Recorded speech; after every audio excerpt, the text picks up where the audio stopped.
Okay, so I've got some packages, some things I wanted to talk about. We're gonna put together what's in this together. We're gonna put this together, guys, and fill it. Yeah, so we're gonna just hop, skip, jump right into it. I am really going full steam with this whole mini garden thing, and I just want to say as a quick side note, I am in my self-built polytunnel. In this polytunnel, I created this based off of the Peach Cottages page. She is freaking phenomenal. She just slays everything, and it honestly, the way she goes about things is a lot of how I'm intending to go about it, because I want to garden for peace, I want to garden for health, I want to garden for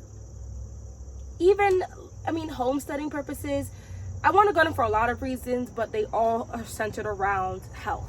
Okay, so this is just, I'm in zone 6, so I think it's 6B. I'm in zone 6B, and so that just means we don't have a super long growing season. It's supremely short. I think our first frost date is mid-October. However, it comes quite rapidly. So I only unzipped one side and I didn't roll it up, but I left it unzipped just to help a little airflow. Guys, I stepped in here and I'm not playing with you. It was hot in here.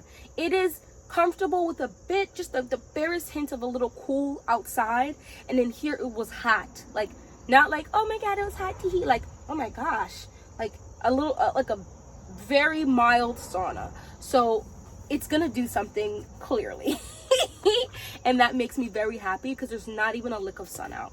There hasn't been sun out all day, so I can just tell in the fall when it gets chillier but the sun is out, it's gonna warm up nicely in here, and that makes me so happy, because I feel like oftentimes once you get into a hobby, you start to understand you're just gonna have to spend more money, and it kind of is what it is. But there are other times where you're kind of like, I can't spend that right now, right? And then you feel like you might not be as successful as some people, right? Gardening, I don't think, is one of those hobbies. I think you can do it for the bare minimums, and then for the medium of mediums, and so on and so forth. So anyway, I went and got some Amazon packages. I opened up this one. This is a book I got. It's Mini Farming Self-Sufficiency on a Quarter Acre, because I have a quarter acre of land. So it's by Brett L. Markham. So there's a couple books I want, and I'm a reader, so I think this is going to be great. But there's like stuff on chickens in here. Hold on, am I telling false information? Saving, selecting, and buying seeds, maintaining and improving soil, compost, crop rotation and timing, organic methods, canning, freezing and dehydrating, and more. I feel like I saw something about chickens in this as well. And I do have some little chickies, just a couple of them, because I have a small plot of land. I don't really live in the country, so like there are plots of land here that are big. We don't have a big one. We have a quarter acre, and so our neighbors are quite close. So I wasn't gonna do things like roosters or whatever, and I wasn't so sure how my little chickadees were gonna do, but my ladies are doing great. They really aren't loud, and they really aren't that difficult to take care of. So I'm super excited. Oh yeah, raising poultry. Don't play with it. Don't play with it. Don't play with it. Don't play with it. So I'm super excited to get into this book. I love that it's a big book, so the wording is also not that crazy. There are in fact, not buffalo stew. There are in fact pictures in here as well. I'm loving this already. So I'm gonna break up into this. I'm just trying to slowly with the books, because like I'm one of those people that will buy like a lot of one thing and then overwhelm myself. So let's open up the main character for today. So I just don't have the funds right now for like the birdies raised beds and stuff. Does that mean I'll never get them? No, I do intend to own one, because if anything, just to be able to talk about the real difference between $100 and something to $300 something raised bed versus the ones off of Amazon. But as of right now, I just can afford the Amazon ones, and that's okay. I got some socks. Does anybody else's dryer eat their socks? Yeah. So more socks for me. Here it is. So I'm super excited because I have one already, and that it's right behind me over here. Actually, I could probably just look it for you guys.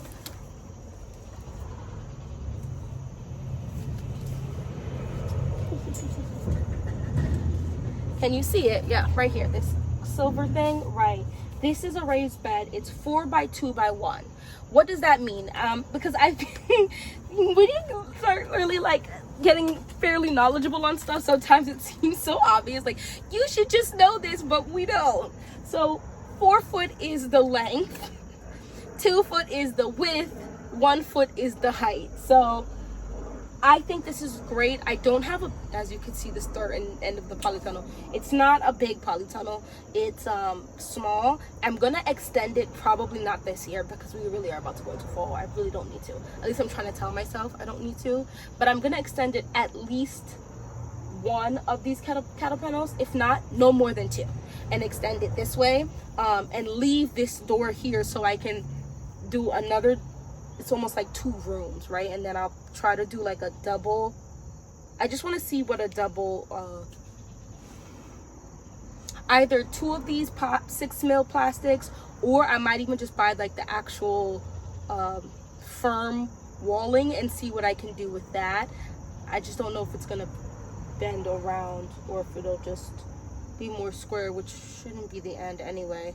So regardless, I'll either do 2 layers of this plastic, or I'll do the actual like solid plastic to go around it, just to see how in temperature wise it differs, if that makes any sense. Because I definitely want to create like those microclimates and stuff. Hugh, I believe his name is probably, and Grow Veg are probably the 2 men that I feel like are professor level of teaching. Like when they talk and explain and break down things, I just feel like a student in the classroom, for like being taught by a professor who actually gives a crap about what the hell he's saying. You know what I'm saying? So I always really like that. And they like do a whole lot of like, Hugh has like this permaculture. I'm probably saying nonsense right now because I'm still learning the terminology, but he's got a decent plot of land, let's just be real, but he's made it into this wonderful, natural, without being really natural situation. I have to harvest these green beans. They are getting beautiful. Wow, they're long. Okay, I'm gonna harvest some today. But I said all that to say, I learn a lot from them. I learn a lot from, there's several women actually. And I tried to find climates that are within 5, zone 5, 6, 7, and then if they're like 8A, 7B, because there's a chick, oh my gosh, Roots and Refuge. No, she's probably my favorite garden YouTube channel, period, woman or man.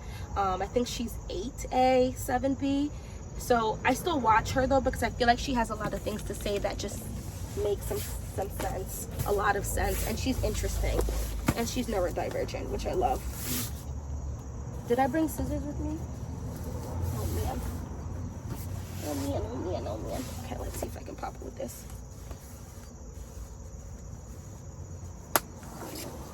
Got it.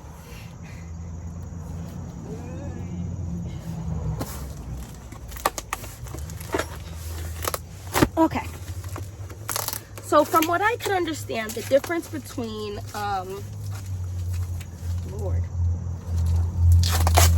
the birdies and like the more expensive raised beds you can get from gardeners on YouTube, and the ones from Amazon is just the thickness and the quality of the actual stuff that they're using to make the product. Now, does that mean that the Amazon one is per se horrible? I don't think so. There are people already on YouTube who have had this for 1 to 2 years, these same similar products off of Amazon, and they haven't rusted yet, they haven't all of that. And some of these raised beds are just going to be in my polytunnel, so they're going to get even less like you know, rain and stuff on them.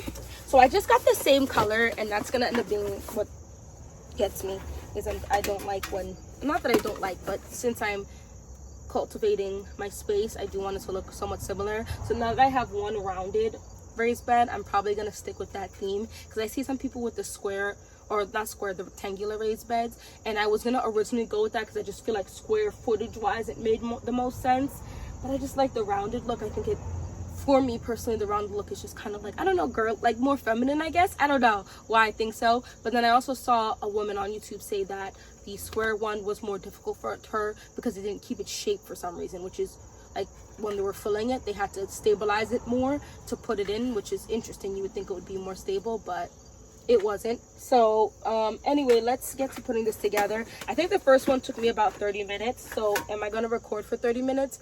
Absolutely not. Just recording and putting this together, but we'll start it together. I just want to show you exactly what comes in it. I think I'm going to keep this one outside because I quite literally don't have any space and I don't really want to move anything. But I did get the row covers. So everyone on YouTube calls them row covers, but there's a different name for it on Amazon. I'll link this stuff down in the description box, exactly what I purchased, because I do, it's working out very, very well for me. But this one I'm going to put outside, and I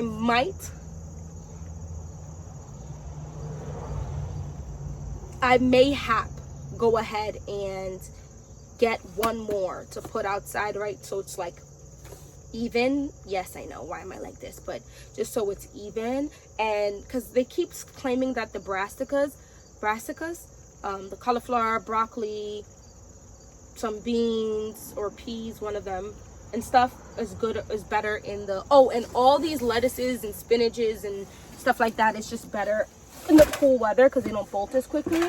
I still have not, it's raining. I'm gonna have to build this in here. That's fine, because I can just turn it and walk it out. Okay, that's fine. I'm gonna build it in here. That's the thing about gardening. You have to be open to having to, on a drop of a hat, do slightly different things depending on Mother Nature's weather and how she's feeling. All right, so we have the one thing that was, let me pull you guys down here. All right, so the one thing for me that was really big when I was buying this, I don't care if it jumped it up a couple dollars, was this dang ringing thing, like it rims the top of it, because people are like, oh, it's so sharp. My behind will mess around and cut myself easy. So I wasn't gonna even play with that, and it comes with gloves.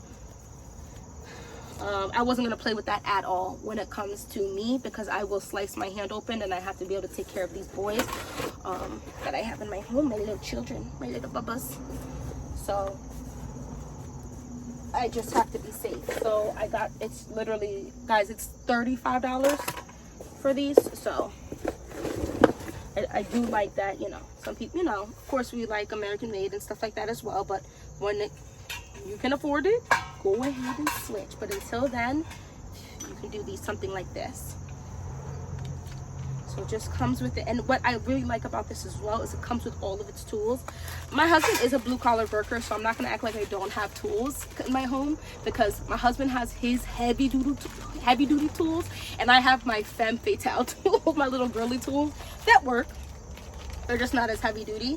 So I would have been just fine even if it doesn't come with stuff. But if you are not someone who has all that stuff, tools and stuff in your house, everything, literally everything you need is in here. So, oh wait, hold on. Let's pull out. It's actually quite simple. So you got these screws, you got like these little, is it bolts? The stuff that you twist at the bottom of it. And then I think these are washers that go in between these two to just help with rubbing and stuff, I think. And you just put it on loosely, well, semi-loosely, and then you go around and put the whole thing together, and then at the end you go back and tighten it. That's just how I did it. I just found it more malleable if I did it like that. And it was just, it takes a little time, but it's mindless work, and I love that for me, you know. So from here on out, we're gonna just I've never ever seen a moment like you, and I'm sure that I never will again. So I'ma keep you here and spoil you and respect you and treat you like my lover and my best friend.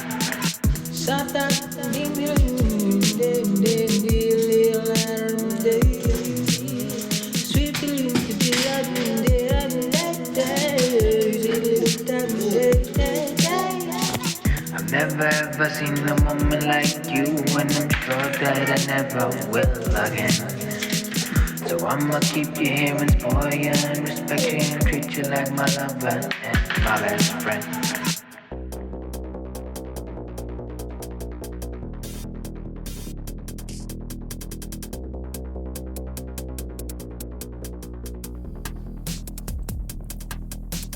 My cherry, my everything. It's not Maybelline, no. Maybe Anastasia Beverly. Oh, you glow so natural from your mind to your spine, from your soul to your smile. You shine. I'm gonna love you till the end of time. I'm still gonna love you when the sun doesn't shine. I'm gonna love you whether I'm dead or alive. I really love you. I'm gonna love you till the end of time. I'm still gonna love you when the sun doesn't shine. I'm gonna love you whether I'm dead or alive. I really love you. I really love you, my lady, my beautiful queen. It's not a favor, no. Even though being with you is like a dream, your flow is so beyond all. From your dance to your hands, from my heart to your heart, you shine. I'm gonna love you till the end of time. I'm still gonna love you when the sun doesn't shine. I'm gonna love you whether I'm dead or alive. I really love you. I'm gonna love you till the end of time. I'm still gonna love you when the sun doesn't shine. I'm gonna love you whether I'm dead or alive. I really love you. Let's get this outside. I really love you, my lady, mi amor. You're everything.